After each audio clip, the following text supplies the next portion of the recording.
If you look at the Second Amendment, it was that you would have militia to protect yourself in case the government came and attacked citizens. First of all, if the government were to come to disarm you, you would not be able to use an automatic weapon to defend yourself. Let's be serious. We're in a world of drones now. So the Second Amendment would not help you in that area. It is absurd.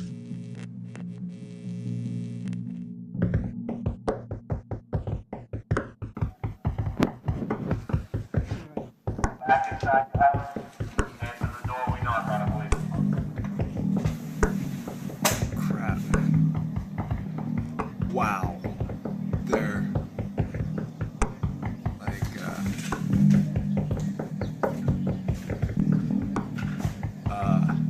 men with machine guns coming towards us. All businesses in these towns remain closed until further notice. There's a Residents lot. should remain and not answer the door unless it is a police officer and are advised to stay away from windows. People should not congregate outside. Again, this is FEMA State Control with an important announcement. There's the ongoing manhunt for persons wanted in connection with Monday's marathon.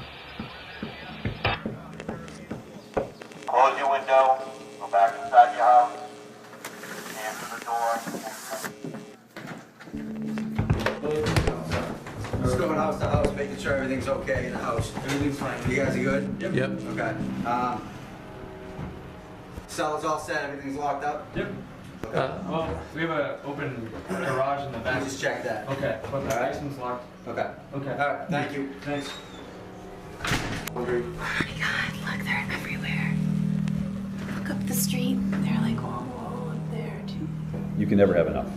There's never enough manpower. Every situation I've been on, you never have enough manpower. That's just the way it is. If somebody's there, I have a job for them. There's no ending of tasks. That's exactly what we're designed for. And that would be a conglomerate of not just the special tactics teams, but that would also be the mobile field force, all working in conjunction. Instead of a conglomerate of officers from different agencies that want to help, but because their radio system is different than this agency's, which is different than that agency's, when they go, there's got to be a lot of coordination to get those officers functional. With ILEAS, people from all over the state will respond, and we'll all have the same radios, we'll have the same basic uniform gear, we'll have the equipment. We have a familiarity in how we do things, and absolutely, that's exactly what ILEAS is designed for. And I think we would have it would be a tragic situation no matter what, but we would be very well prepared for something like that.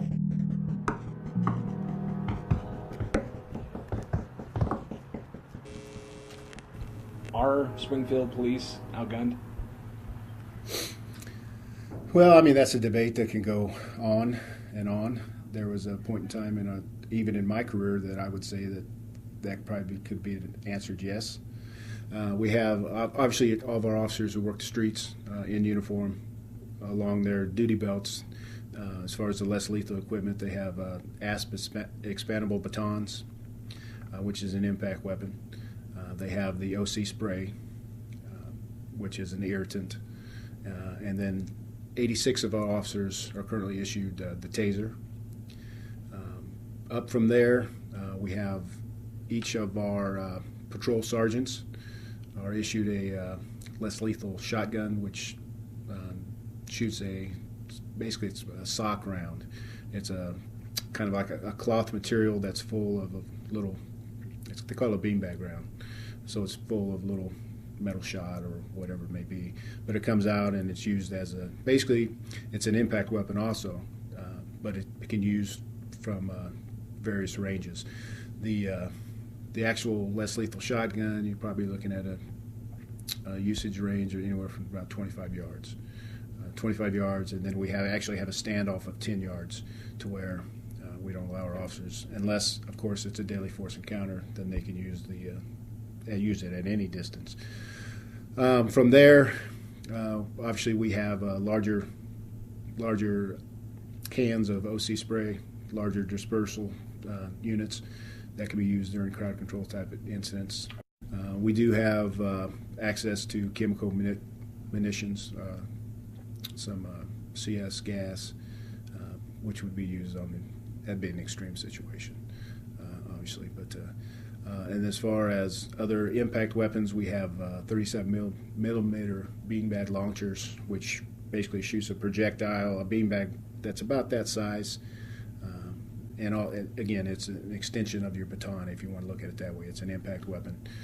And then from there, each officer obviously carries a sidearm. And then we allow our officers to carry 12-gauge shotguns. Some of the officers do. It's kind of became a weapon of the past. Most of them right now, majority of them carry either AR-15s or M4 assault rifles. Again, none of them we don't allow any fully automatic weapons. I mean, we are actually allowed by law to have fully automatic weapons. However, we don't feel we have to be accountable for every round that we fire, and we don't feel that it would be necessary to have that capability.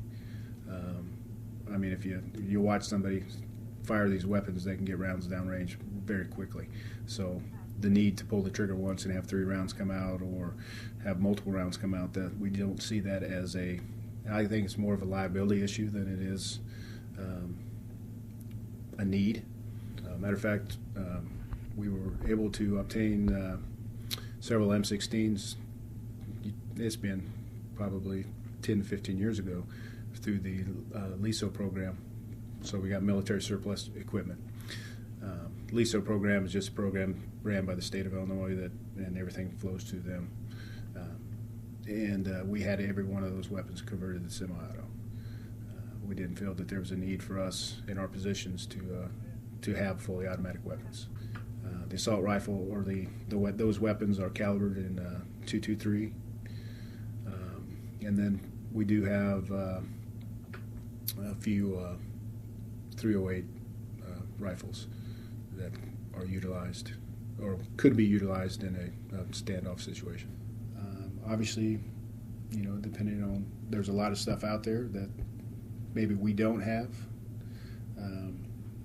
but I think that the weaponry that we do have is sufficient for our needs, and as long as we maintain our proficiency with them, and I think we'll be just fine. We also have a Brinks truck that we converted to our use. Matter of fact, we obtained that from Brinks about 10 years ago, and matter of fact, our emergency response team converted it over so that we could use it as a team truck. So it gives us another armored option. And then obviously, I mean, we have access. All we have to do is contact the county. They can bring their armored vehicle over. The next closest Lincoln Bearcat is in Peoria. We can contact Peoria and they can bring theirs if needed. Hopefully we never get to a situation where we need multiple armored vehicles, but it's nice to know that they're there. The biggest mutual aid agreement here within the state of Illinois is all coordinated through an organization known as the Illinois Law Enforcement Alarm System, acronym of ILEAS. But with ILEAS, it's one less headache for our department to start reaching out to all these different agencies and making the phone calls. One called ILEAS, or up the chain, as I should say. Everybody's mobilized. They send out an alert. People respond. The response will be very quick, and I mean, that's I think what we want. That's what we strive for, and that's why ILEAS exists. With ILEAS, we're also a weapons mass construction team, which means we have the personal protective equipment to go into an environment with radioactive materials or chemical environment, so we can suit up and be protected and still be in our gear to perform whatever mission we need to, whatever we're facing.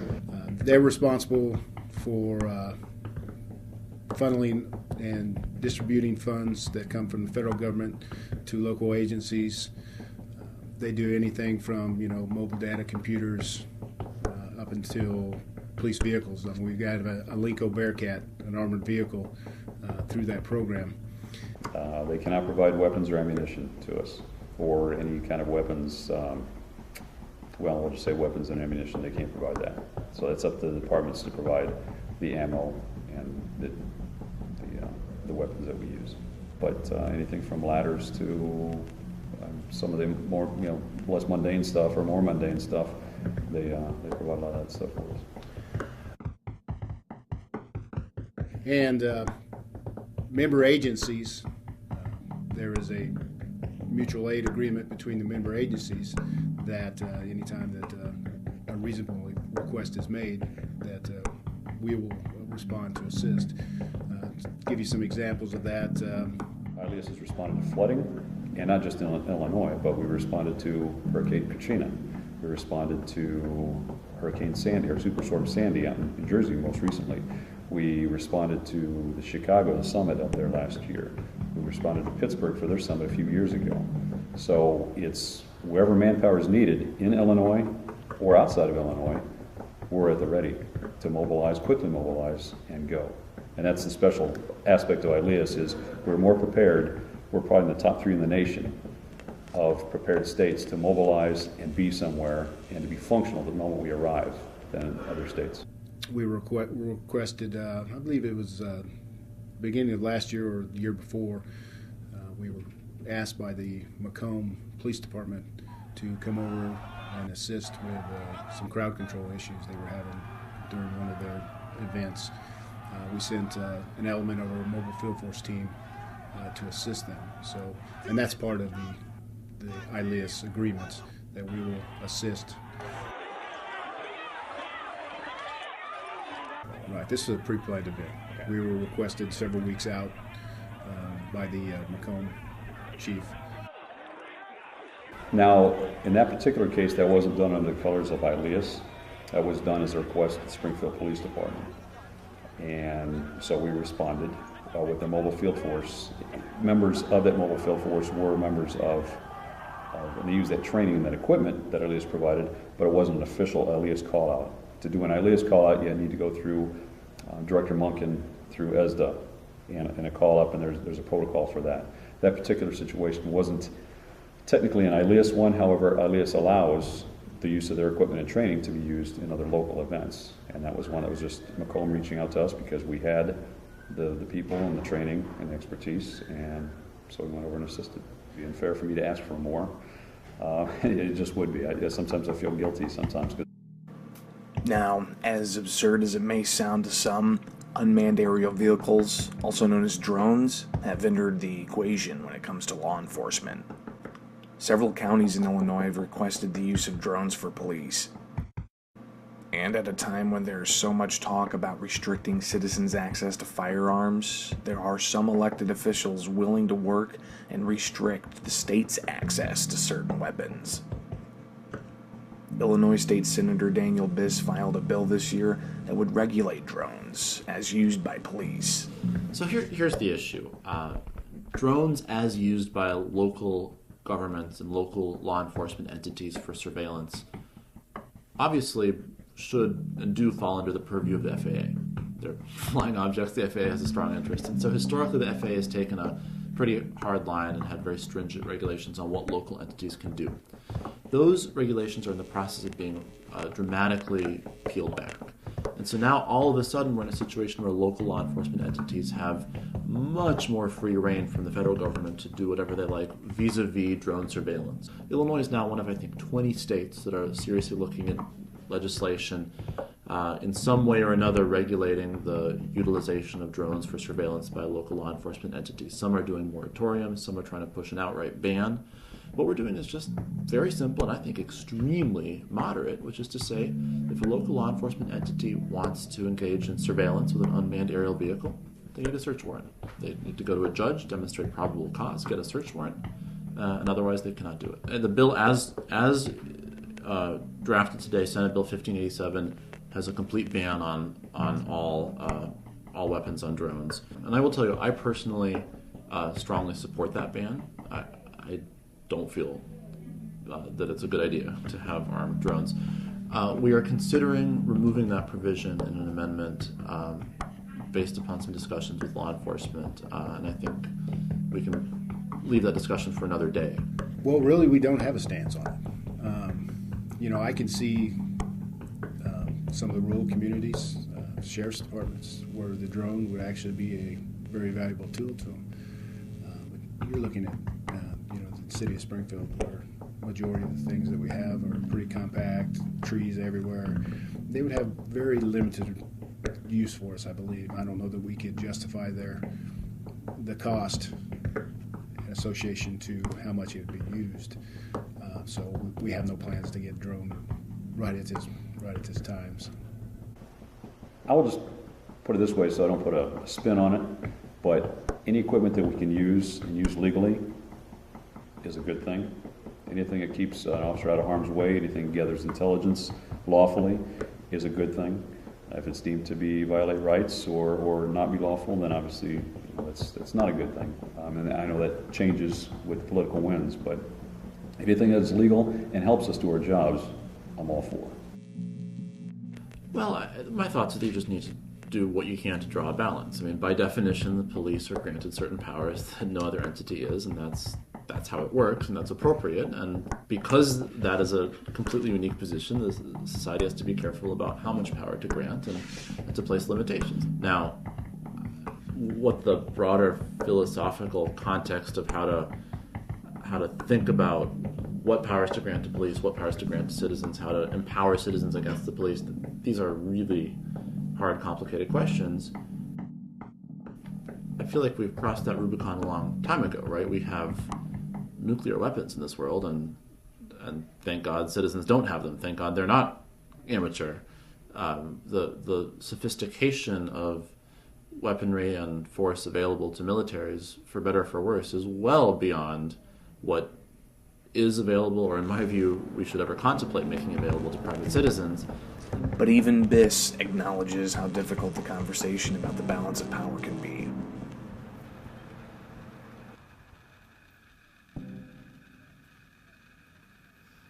Apparently we're not the ones harboring a fugitive.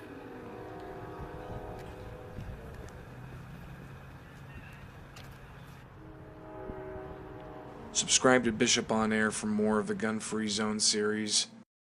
Go to Infowars.com for more about the continued assault against your Second Amendment right to keep and bear arms.